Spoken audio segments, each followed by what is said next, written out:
Sebenarnya yang buat saya juga sangat-sangat bersemangat waktu itu untuk daftar beasiswa waktu 2020 adalah karena saudara saya ini. Abdul Siapa? Muin banyak karena waktu itu Gimana bahasa Koreanya? Gimana kabar? Charjines Soyo. Walaupun kamu nggak lolos beasiswanya, kamu masih bisa join di lab ini. Jadi di sini langsung diceritain nih ada funding ini kalau kamu mau. Tapi kalau kamu nggak mau, nanti saya kasih ke kandidat yang lain, dia bilang gitu. Hello everyone, welcome back to my channel. Di video kali ini, saya akan berbincang sedikit bersama salah satu teman saya yang sudah ada di Korea. Tapi sebelum kita berbincang lebih lanjut, pastikan kalian harus subscribe dulu dan share video ini sebanyak-banyaknya. Supaya apa ya? Supaya banyak subscriber tentunya ya. Mbak Bro, gimana kabar Iya, Mbak Bro? baik. Kencana. Gimana bahasa Koreanya? Gimana kabar? Charjines Soyo.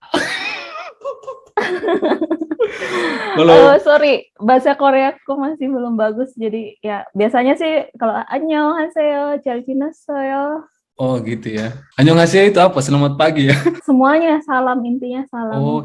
sebelum kita bahas lebih intim dan lebih jauh tentunya, kita harus tahu dulu siapa nih orang ini. Tell me a little bit about yourself. Nama, Oke. terus background keluarganya seperti apa. Waduh, ini Indonesia kan, jangan bahasa Ya Indonesia. iyalah, bahasa Indonesia aja lah. Masa bahasa Oke, Korea nanti nggak ada yang ngerti. iya.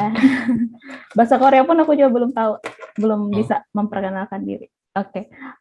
Halo semuanya, kenalin nama saya Wulan. Nama lengkapnya Wulan Saleh Karurung. Saya teman seangkatannya Abdul Muin Banyal ini. iya, iya. Kita sama-sama di kampus Universitas Hasanuddin jurusan fisika. Hmm, Tapi Banyal ini jurusan fisika, saya peminatan geofisika di Departemen Geofisika. oke. Dan sekarang saya kuliah di kampus Kyungpook National University di Korea, jurusan sebenarnya kalau mau aku jelasin jurusannya tuh kayak susah ya. Jadi Iya. di sini saya ada di istilahnya Fakultas Sains and Teknologi, Hmm, departemennya majornya itu Convergence and Fusion System Engineering.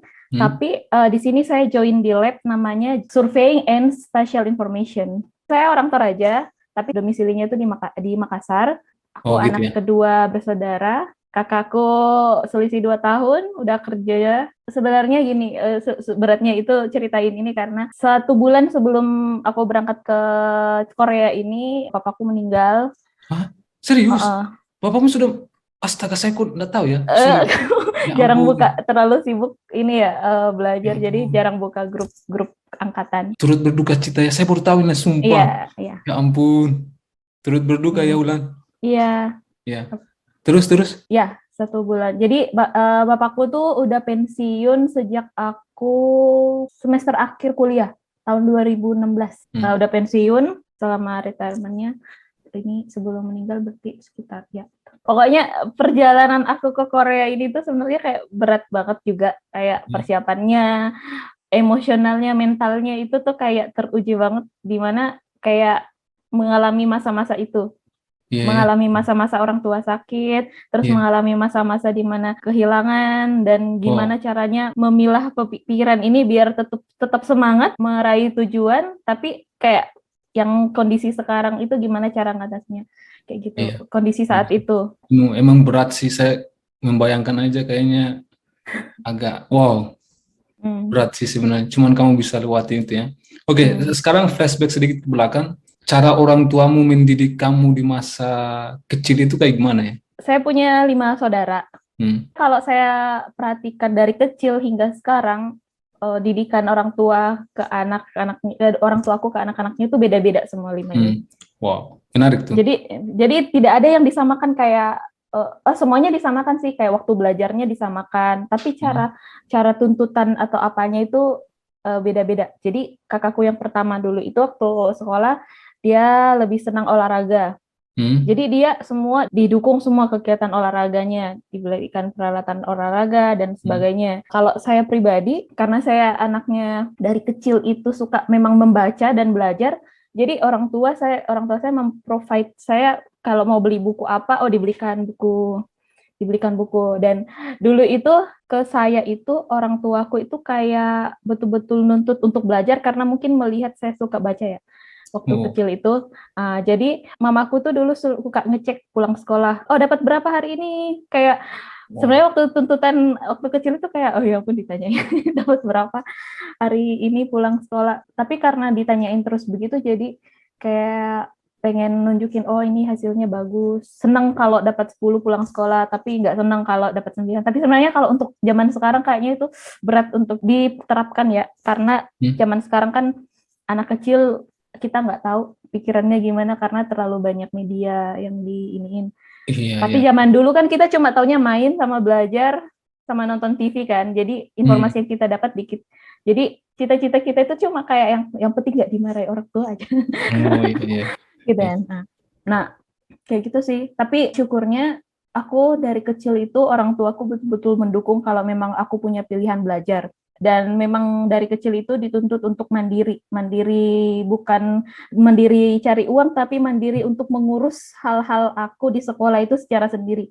Dulu itu cuma mau jadi siswa biasa aja kan. Hmm. Tapi ternyata dulu sempat dikasih kesempatan untuk ikut Olimpiade Kebumian, utusan dari sekolah ke tingkat kabupaten, dan itu dari kelas 1 sama kelas 2, jadi 2 tahun berturut-turut bisa mewakili kabupaten ke tingkat provinsi. Tapi nggak sampai nasional, belum bisa waktu Iya. itu.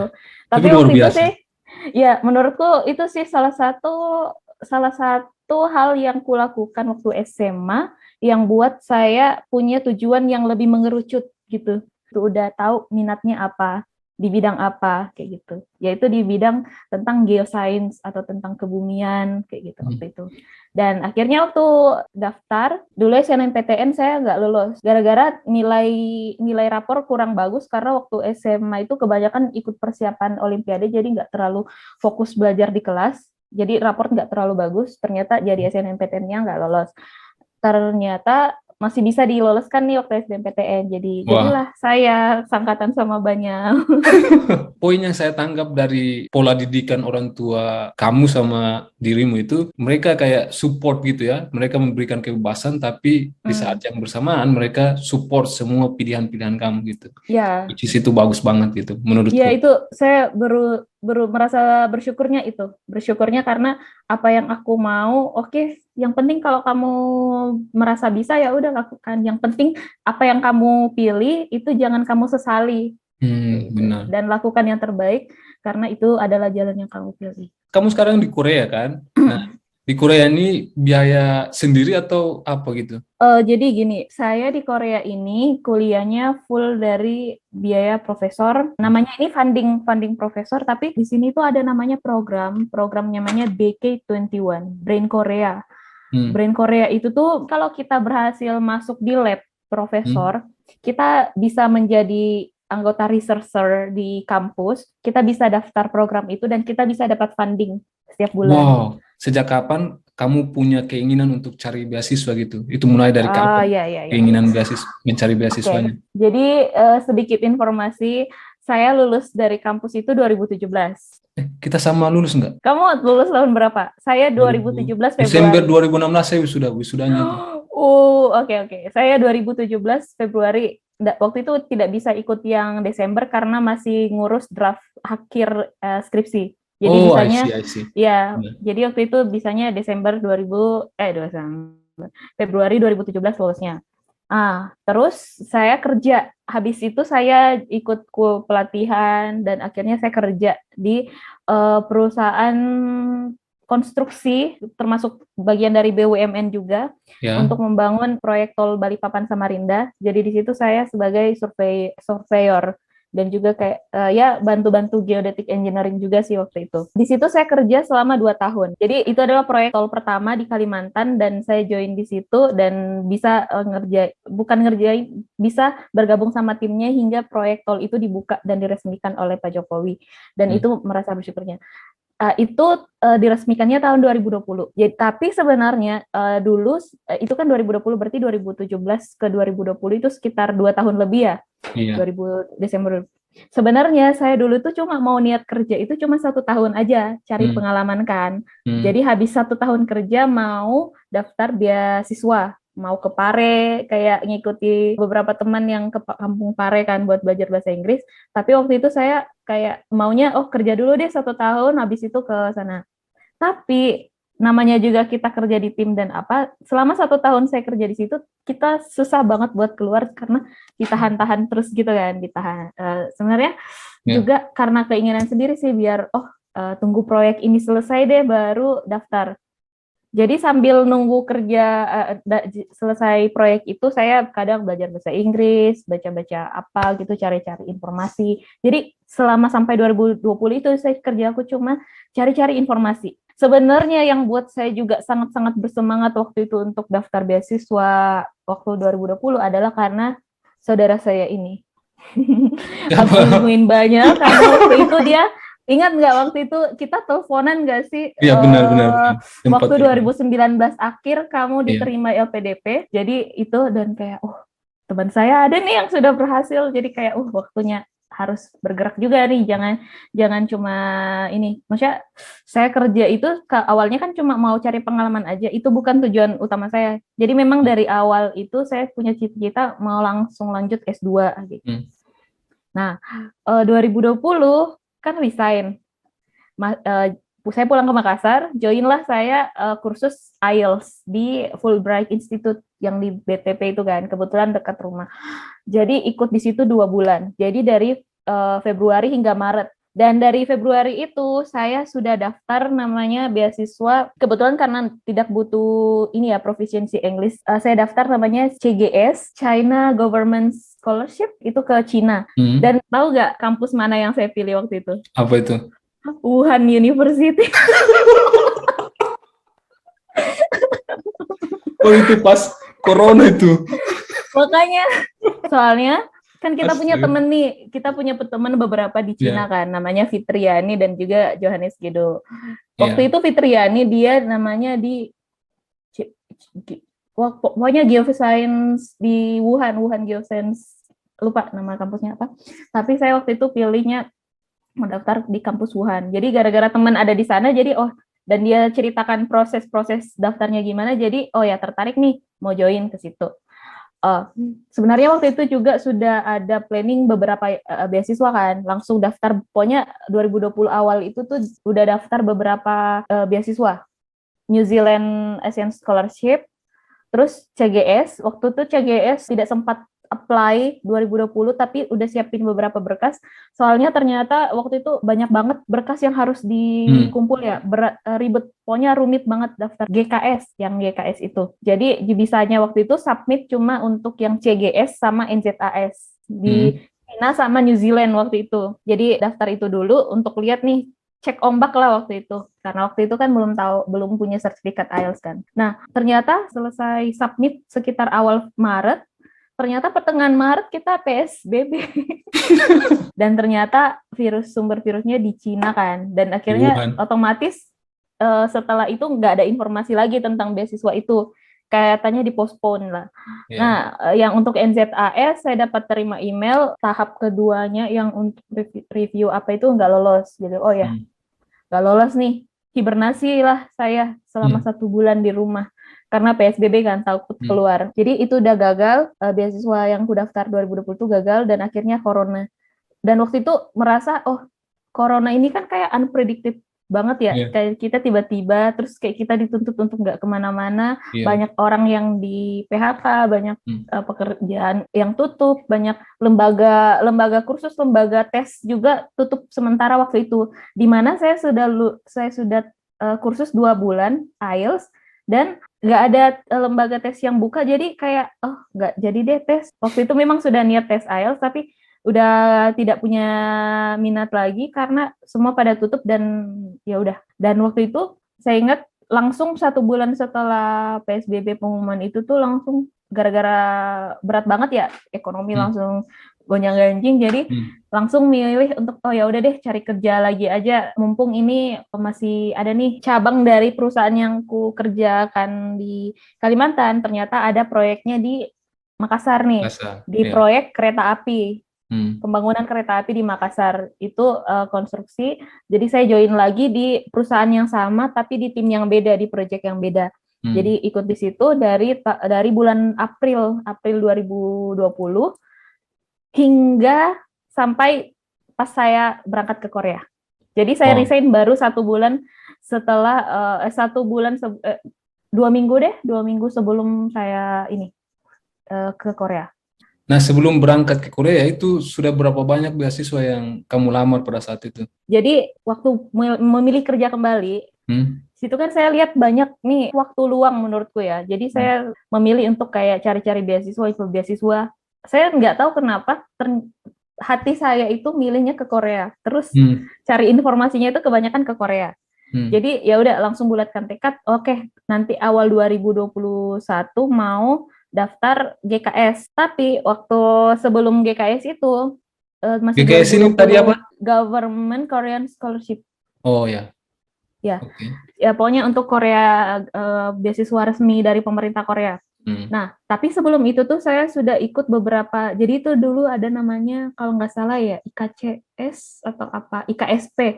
Dulu tuh tiba-tiba ada beasiswa, nggak tahu sih itu nggak jelas sebenarnya beasiswa itu. Tapi saya join. Tapi sebenarnya beruntung sih dulu coba-coba itu, jadi tahu gagalnya di situ. Pokoknya beasiswa itu aku join sampai tahap yang mau akhir, tapi ternyata beasiswa itu juga nggak jelas.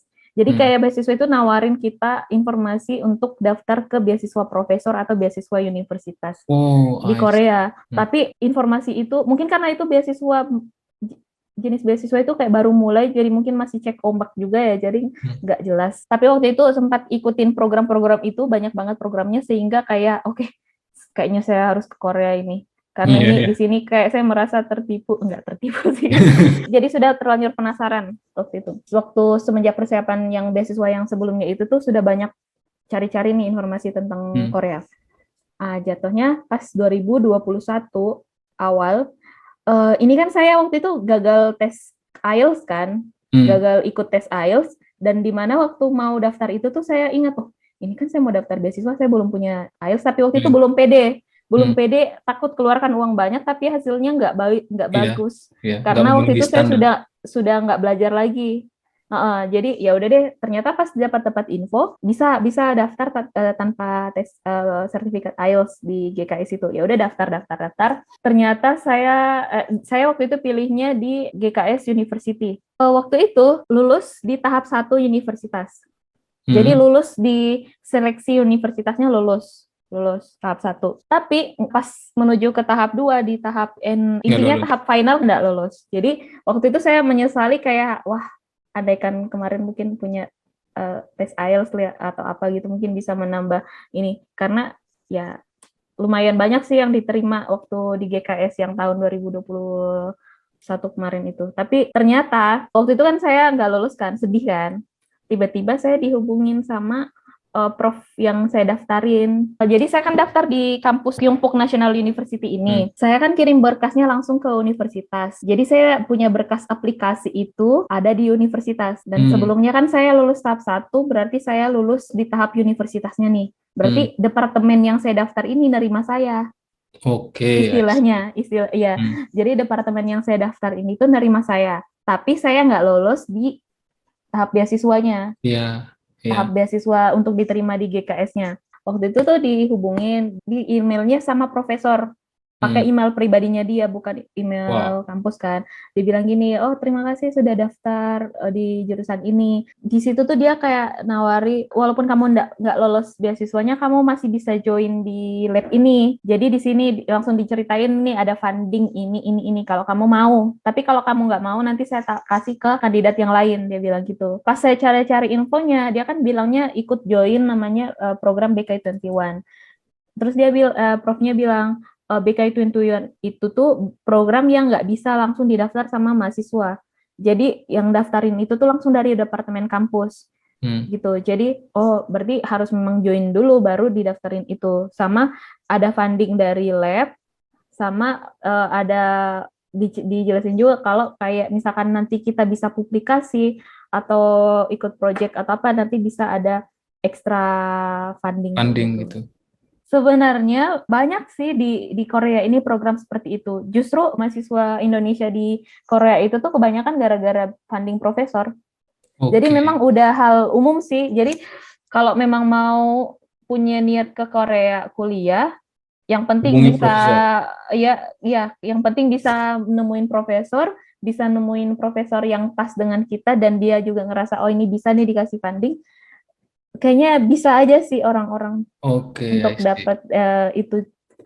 Karena Hmm. kebanyakan temanku juga di sini tuh kebanyakan dapat funding dari profesor karena menghubungi juga, karena ada juga yang menghubungi secara pribadi, dapat misalkan dari ResearchGate atau dari LinkedIn atau dari mana, terus atau dari info lab itu sendiri, misalkan nih ada lab yang buka lowongan.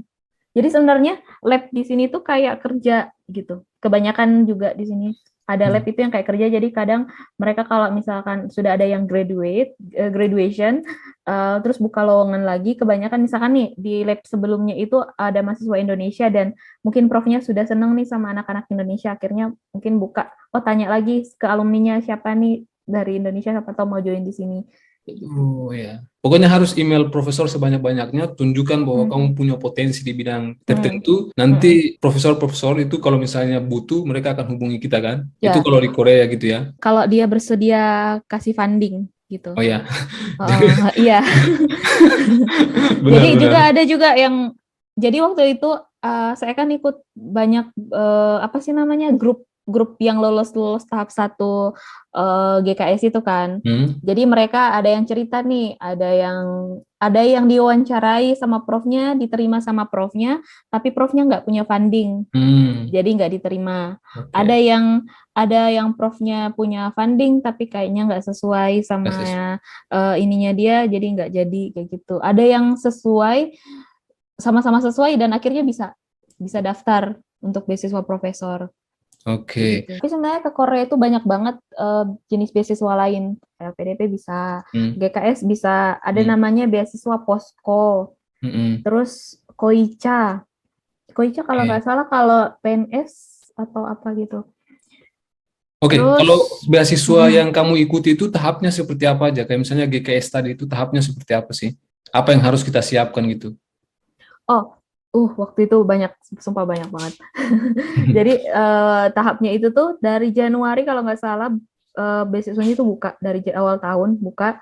Terus kita submit berkas banyak banget kayak application form, statement of purpose, terus study plan, terus yang berat sebenarnya yang itu nggak terlalu. Ini mungkin yang persyaratan umum banget ya itu. Cuman yang bikin berat itu tuh kita harus submit semua ininya tuh duluan yang kayak apostille, yang berkas-berkas yang harus pokoknya ini berkasnya harus diurus di notaris dulu, di translate, dinotariskan. Kalau ada orang-orang yang pengen daftar beasiswa di Korea misalnya, kira-kira ada website yang kamu rekomendasikan nggak untuk mereka bisa dapat informasi Oh, gitu?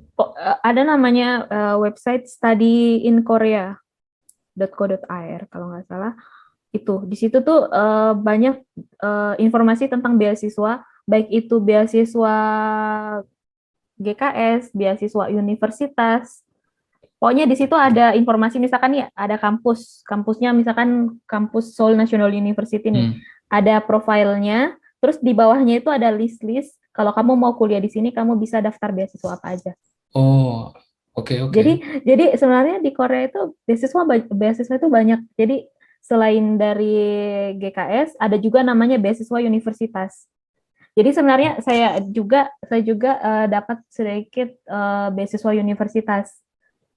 Jadi dapat potongan SPP tuition fee 50%. Oke, mantap.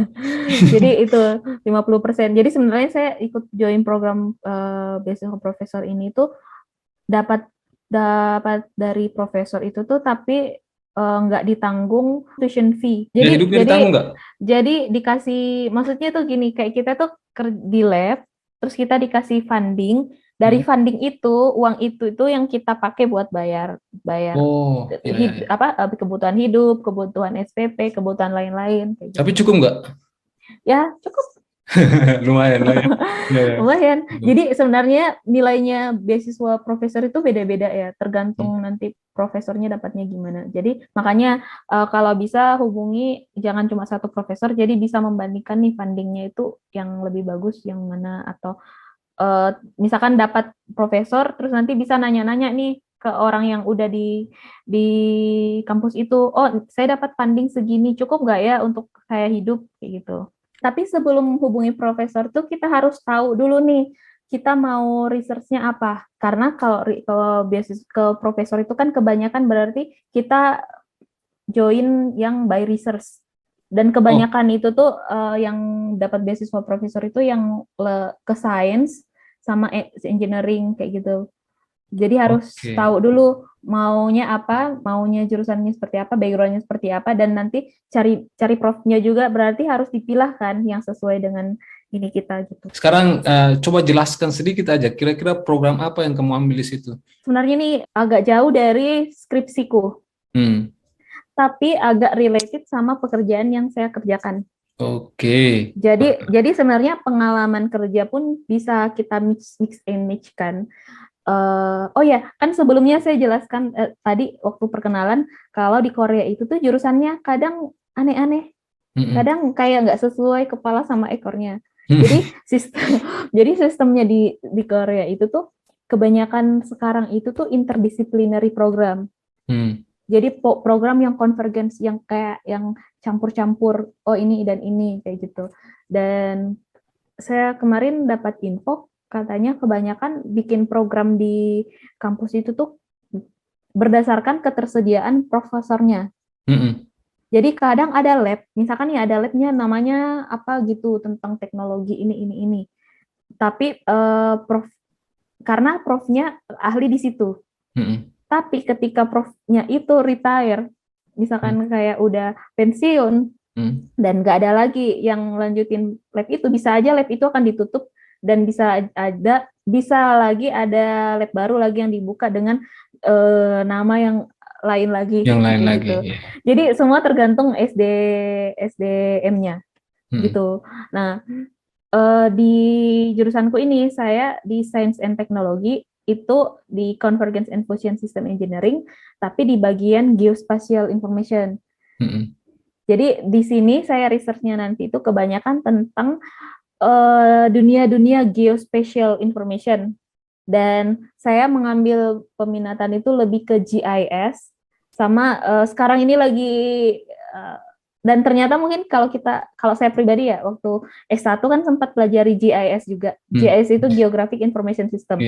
Nah, di sini itu ternyata saya baru sadar kayak ternyata GIS itu sangat luas, bukan cuma digunakan dalam bidang sains, tapi juga digunakan dalam bidang ekonomi, kesehatan, lingkungan. Jadi baru sadar juga ini mungkin yang namanya interdisciplinary itu. Jadi kayak campur ilmunya itu banyak banget. Nah, sekarang ini saya sedang ngerjakan salah satu research di mana saya menggunakan GIS itu di bidang kesehatan. Jadi ini sedikit bertolak belakang kan. Tapi penerapannya sebenarnya itu kesehatan itu tuh cuma lebih ke bidangnya aja, sektor apa sih namanya, case study-nya. Lebih ke case study, tapi bidang utamanya itu lebih ke gimana caranya ngolah data spasial itu untuk sama teknologinya juga. Tapi ini saya kan baru datang ya, masih baru sekitar 4 bulan yang lalu saya datang di sini, baru selesaikan 1 semester.